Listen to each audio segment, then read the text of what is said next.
صحیح انسان، عاقل انسان، دانا انسان وہ ہوتا ہے جو دوست اور دشمن کی پہچان رکھے۔ جس کو دوست اور دشمن کی پہچان نہ ہو وہ علمی بہت بڑے مقام پر فائز کیوں نہ ہو، بہت بڑے عہدے پر فائز کیوں نہ ہو، لیکن اگر وہ دوست اور دشمن کو نہیں پہچانتا تو ہم اسے دانا نہیں کہہ سکتے، ہم اسے عقل مند ہو، حکیم نہیں کہہ سکتے۔ اس لیے ہماری دانائی کا راز اس میں ہے کہ ہم یہ پہچان سکیں کہ ہمارا دوست کون ہے اور ہمارا دشمن۔ پھر ان دشمنوں میں سب سے بڑا دشمن کون ہے؟ وہی جو ہمارے ایمان کا دشمن۔ پھر ان ایمان والے دشمنوں میں ایک دشمن ہے جو ہمیں دکھائی نہیں دیتا، لیکن دوسرا دشمن ہے جو ہمیں دکھائی بھی دیتا ہے، سنائی بھی دیتا ہے، ہمارے حواس سے خمسہ کا کہ ادراک میں آتا ہے۔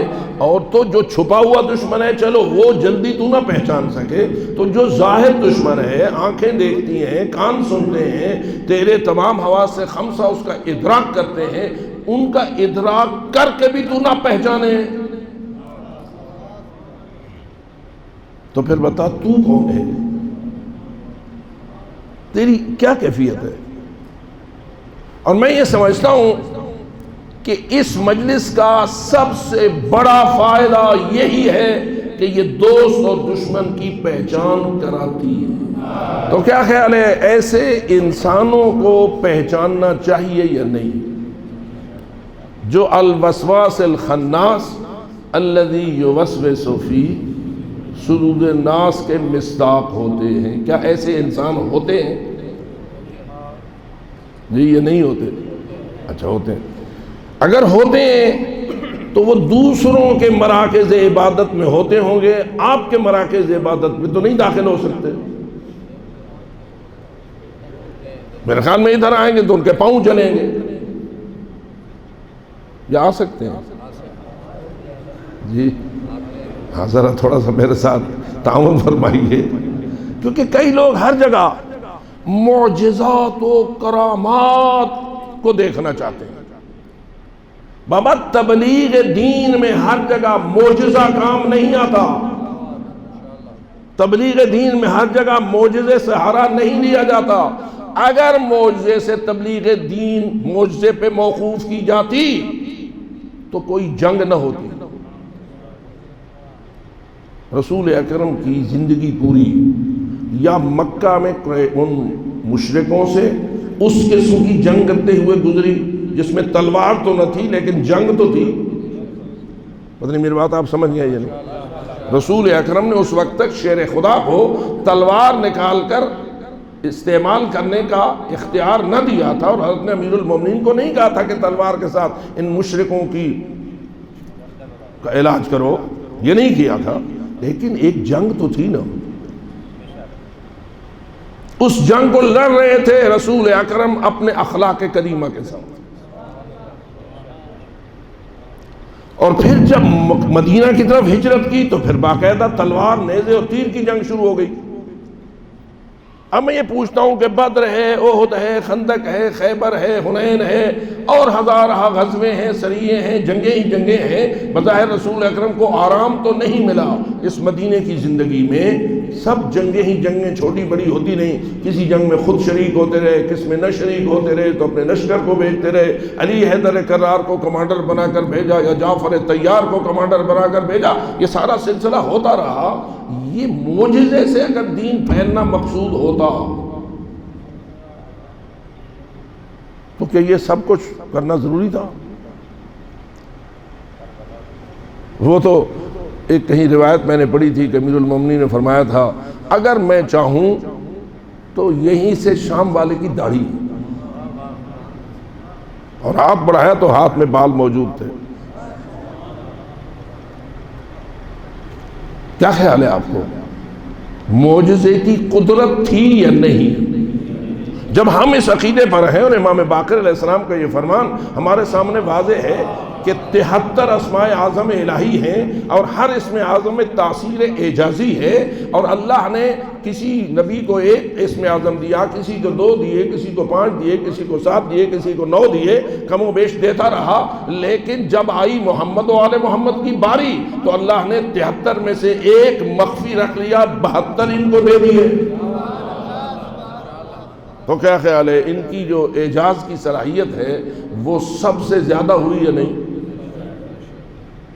حضرت عیسیٰ کے ہاتھ پہ مردے زندہ ہوئے، حضرت موسیٰ کے عصا نے پتہ نہیں کیا کیا کارنامے دکھائے، یہ سارے معجزات رسول اکرم کے پاس اور محمد و آل محمد کے پاس موجود تھے یا نہیں؟ کبھی کبھی حضرت امیر المومنین نے یہ بھی اس انداز سے بھی اپنایا، اس انداز کو اپنایا کہ فرمایا کہ اے اللہ تیری بارگاہ میں اگر حضرت موسیٰ کی گائے کے گوشت سے مردہ زندہ ہو سکتا ہے تو میرا قدم کوئی اس گوشت سے کمتر تو نہیں ہے۔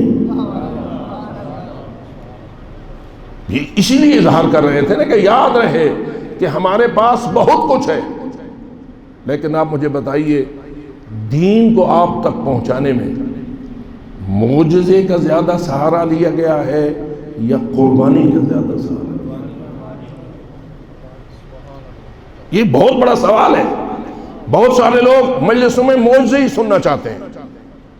بس اوقات ہمارے اوپر ایک اشکال بھی ہوتا ہے کہ آپ عقلی گفتگو زیادہ کرتے ہیں، معجزات کم بیان کرتے ہیں، لیکن میں کہتا ہوں معجزہ برحق، لیکن میں دیکھ رہا ہوں کہ تبلیغ نبوت و رسالت و دین و اسلام و احکام و شریعت میں پیغمبر اکرم اور ان کی آل طاہرین نے معجزوں سے اتنا فائدہ نہیں اٹھایا جتنا قربانیوں سے فائدہ اٹھایا۔ حتیٰ خود کربلا میں معجزہ نہیں ہو سکتا تھا۔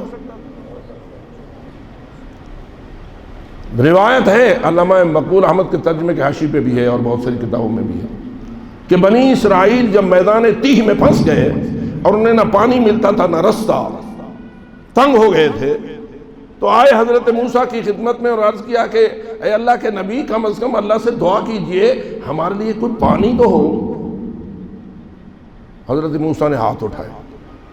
اب وہ دعا میں آپ کو سنا دوں جو حضرت موسیٰ نے مانگی، شاید آپ کو یاد بھی ہو جائے، کوئی اتنی مشکل نہیں ہے۔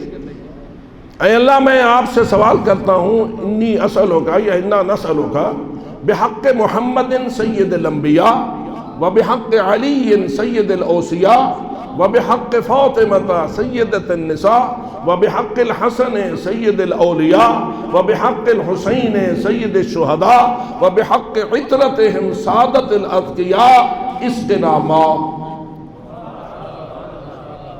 اگر آپ اس کو عربی میں یاد نہ کر سکے تو اردو تو بڑی آسان ہے نا۔ اے اللہ میں آپ سے سوال کرتا ہوں اس محمد کے حق کا واسطہ دے کر جو انبیاء کا سردار ہے، اس علی کے حق کا واسطہ دے کر جو اوصیاء کا سردار ہے، اس فاطمہ زہرا کے حق کا واسطہ دے کر جو تمام خواتین عالم کی سردار ہے، اور اس حسن مولا کے حق کا واسطہ دے کر کہ جو تمام اولیاء کے سردار ہیں، اور اس حسین مولا کے حق کا واسطہ دے کر جو تمام شہداء کے سردار ہیں، اور ان کی ساری اس پاکیزہ اولاد کے حق کا واسطہ دے کر جو تمام پاک لوگوں کے سردار ہیں، اسقنا ماء، ہمیں پانی پلا۔ یہ دعا ختم ہوئی، وحی نازل ہوئی۔ اضرب بعصاک الحجر، موسیٰ یہ تیرے سامنے جو خشک پتھر پڑا ہے مار اس پہ اپنا ڈنڈا۔ حضرت موسیٰ نے ڈنڈا مارا، فانفجرت من حسنۃ عشرۃ عینا، اس میں سے 12 چشمے پھوٹے۔ لیکن میں پوچھتا ہوں کن کے حق کا واسطہ دیا حضرت موسیٰ نے؟ ان 14 کے حق کا واسطہ دیا نا۔ جن 14 کے حق کا واسطہ دے کر حضرت موسیٰ کے عصا کی ضرب سے ایک خشک پتھر سے 12 چشمے پھوٹ سکتے ہیں، ان میں سے 5واں امام حسین ایسا نہیں کر سکتا کہ ایک ٹھوکر کے ذریعہ رباب کے خیمے میں ایک چشمہ تو بلوا دے۔ آپ سارے دانا بیٹھے ہیں، سمجھدار بیٹھے ہیں، کیا خیال ہے ممکن ہے یا نہیں؟ اگر فقط اتنا کہہ دیں اے بادل آ برس، تو خیموں کے ایریے پر اتنا پانی برسے کہ جل تھل ہو جائے اور پیاس کا نام ہی نہ رہے، کیا یہ ممکن تھا ان کے لیے؟ یہ نہیں۔ اشارہ کریں نہر فرات کو، قریب آ جا، نہر فرات قدموں میں آ جائے، کیا یہ ممکن ہے یا نہیں؟ اس کا مطلب یہ ہوا ان معجزات و کرامات پہ قادر ہونے کے باوجود تیرے مولا نے ان سے استفادہ نہیں کیا، تو کوئی حکمت ہے یا نہیں؟ میں بی بی طاہرہ حضرت زینب عالیہ کے بارے میں یہی کہہ سکتا ہوں، اگر بی بی اللہ سے کہہ دیتی اے اللہ میرے سر سے چادر نہ اترے، مجھے ابن زیاد اور یزید جیسے پلید شخصوں کے سامنے قیدی ہو کے نہ لایا جائے، تو کیا ایسا ہو سکتا تھا یا نہیں؟ لیکن ہم سب جو رونے والے ہیں اور مصائب آل محمد پر ایمان رکھتے ہیں، ان سے یہ سوال ہے، دوسروں سے نہیں، کیونکہ دوسرے نہ معجزے کے قائل ہیں، نہ کرامت کے قائل ہیں، نہ ان ہستیوں کی اتنی عظمت و شان پر ایمان رکھتے ہیں، وہ تو کچھ فرق نہیں کے قائل ہیں۔ تو پھر ہم سے ہی سوال ہو سکتا ہے، ہم ہی اس کو حل کر سکتے ہیں، ہمارے لیے ہی اس کو سوچنے کا موقع بن سکتا ہے کہ ہمارے ائمہ، ہمارے معصومین جن کی اتنی بڑی عظمت پر ہی ایمان رکھتے ہیں کہ بعد از خدا، ایسا کیوں؟ اس کا مطلب یہ ہوا کہ ان معصومین کی نگاہ میں معجزہ اتنا دور رس تاثیر رکھنے والا نہیں جتنی قربانی دور رس تاثیر رکھنے